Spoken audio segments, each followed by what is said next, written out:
Are you looking for a free, powerful, all-in-one analytics platform built for developers? Let's discover PostHog, an open-source developer platform that goes way beyond traditional analytics. We covered PostHog back in 2023, but a lot has changed since then. It now includes 11 products, from web analytics to session replay, LLM analytics, and even an AI product assistant. With everything integrated in one platform, you won't need to juggle multiple tools anymore. To start using PostHog, you can use their cloud version for free, or follow their installation guide for self-hosting, or use a platform like ours, Elestio, to deploy it seamlessly on your server or the cloud provider of your choice. We handle the installation, backups, updates, and ongoing maintenance for you. To start using PostHog with our platform, head to ls.io and click on Login.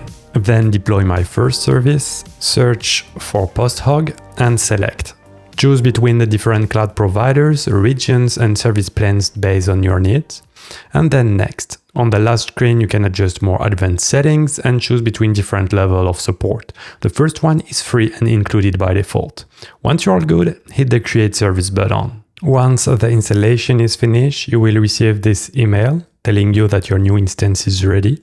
Follow the click here to get the password link. You arrive on Elestio administration dashboard for your PostHog instance. Copy the password to your clipboard and access your instance by following the admin UI link. Type your credentials and click on Login. Because this is the first time you connect to your new instance, you will receive a verification link. Find it in your mailbox and verify email address. Now, to fine-tune our experience as a first-time visitor, we choose which products we want. Let's check all of them. You can see analytics, data warehouse, replays, surveys, error tracking.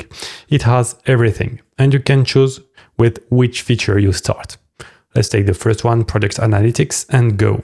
The next step is how to install the SDK based on the platform of your website or your product. The most popular ones are prompted by default. You can see you have Next.js or vanilla JavaScript, but you also have mobile SDK like React Native, Android, and iOS here. One of the new features is it also provides analytics for LLM. So here you have LangFuse, but you have other ones here. But for this video, we'll take the simplest one, which is HTML snippets.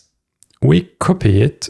Below, we also have an example of how to trigger events, but you can configure it later in the process. And by default, it also tracks events automatically based on the clicks, the link, and so on. I open my CMS. I'm using AppDrag, but use your website builder, or if you are coding your website directly, go into your code. I will insert the HTML before the end of the body. I put the code snippet, save. I can now open the website. Here it is. I can scroll. Automatically, I see installation complete. Perfect. It received events. I can continue. The button is behind me. And we now have some settings that we can fine tune later, but it's in the process to have the correct options from the very beginning. If you want to auto capture front-end interactions, for a website like us, it works very well out of the box, but based on what you use, you might prefer to do it yourself. The Heatmaps, auto capture the vitals, and session recordings. Let's also enable it, and next. Then the final step is to invite your teammates. You can assign different levels to them, but it's sad I'm alone for this video, so I will just finish the setup. Alright, the first time you land on PostHog, it can be a bit intimidating because it contains tons of features, but the UX is great and they provide a guided tool to help you get started with using PostHog. Let's have a quick look at the analytics. So here by default, we are on a product analytics, which is the page view count. You can see I opened it once, so you have one page view, and this is one of the metrics of our project. If I go to product analytics, you have the list of all default widgets that we can use and create to then create dashboards. You have a referring domain, last 40 days, growth accounting, retention, things that are useful for all kinds of analytics. If you want to create a new one, you can go to New Insights, and then you choose what to track based on the events. You can apply a lot of filters, choose how you represent the data. It is very powerful. once you have created all your widgets, what you do is you go to dashboards and you can create your custom one. By default, it will generate one named My App Dashboard for you. And you can see all the widgets and the insights that we got from Product Analytics in one dashboard. And the good thing about it is because they are all in the same dashboard, then you can add some filters and some date range override. You can go further by adding some breakdown by events, but also by user and cohorts. If you go to people and groups, you can see the list of visitors, but also subscribed users, and you can associate them to cohorts or groups. Let's try one of the new feature, that is the surveys. So what they say us in the quick start is launch a survey. You have different templates, open feedback, user interview, net promoter score. Let's take this one with the numbers here. It opens a form builder.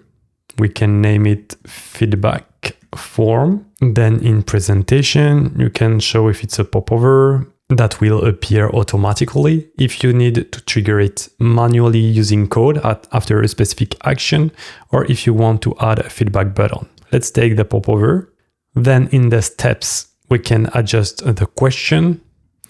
How likely will you come back and not purchase something? Then inside, you choose what kind of thing it is. I thought I chose the number, but it seems it's not selected by default. So let's switch to rating. And we have the choice between the numbers or using emojis, but let's stick to number from 1 to 5. Perfect. You can add some label for the different notation and change the submit button. So you can still customize it a little bit. Unfortunately, if you want to do full customization on the style, it's only available if you are using PostHog Cloud version. But the UI looks good, so it's not an issue. Let's save it as draft. We have a warning that surveys are currently disabled for the project. So let's add them, enable surveys. Now it's done, okay. And on the top right, we need to launch it because it was a draft. Now I try to reload the website and I have the popover that is appearing on my website. Let's say, okay, very likely I will come back and not purchase something, submit, close, and it disappears. If I reload the data here, I should see that a user did it. So you can see it's anonymized unless I use the PostHog SDK to identify this user. Another very useful feature from PostHog is the toolbar here. What it is you will open your website with a specific URL and it will allow you to connect events directly from the web page.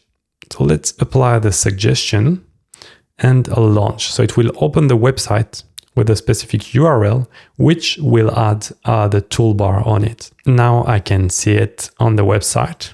And by default, it allows me to add a custom action.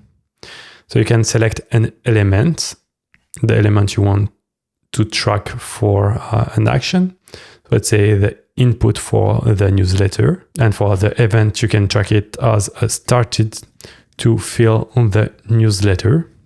Then you can make it more advanced with different conditions, but let's keep it simple and create the action. And now we have an event attached to our website. We can also use the magnifying glass here to inspect the different elements.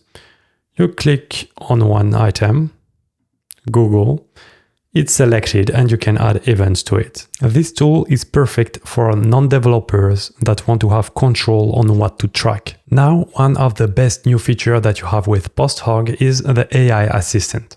So if you go to the search bar and type /ask, I forgot the slash, but /ask, then you can talk with your data. I think I pressed enter, so it's telling me what I can do on it. But what it did is it opened the chat for the AI assistant. So let me ask, can you tell me how good are the metrics lately? So I opened it on a project I'm using myself. So it already includes data. So first, it's searching inside the dashboard into the data, what it gets, and it's creating insights to show me the different metrics of my website and that would count based on my project and what it is. And on top of that, it provides me an analysis of what is going on. So I have a good user growth, page views are steady, but there is a rage click spike. I don't know what it is, but I will do some research and it might put me in the right direction to improve my website. Thank you for watching. We hope you enjoyed discovering PostHog with us. Please hit the like button to help our channel be more visible to other open source lovers. Don't forget to subscribe to not miss our next platform overviews. If you want to continue your open source journey, watch this video, available here.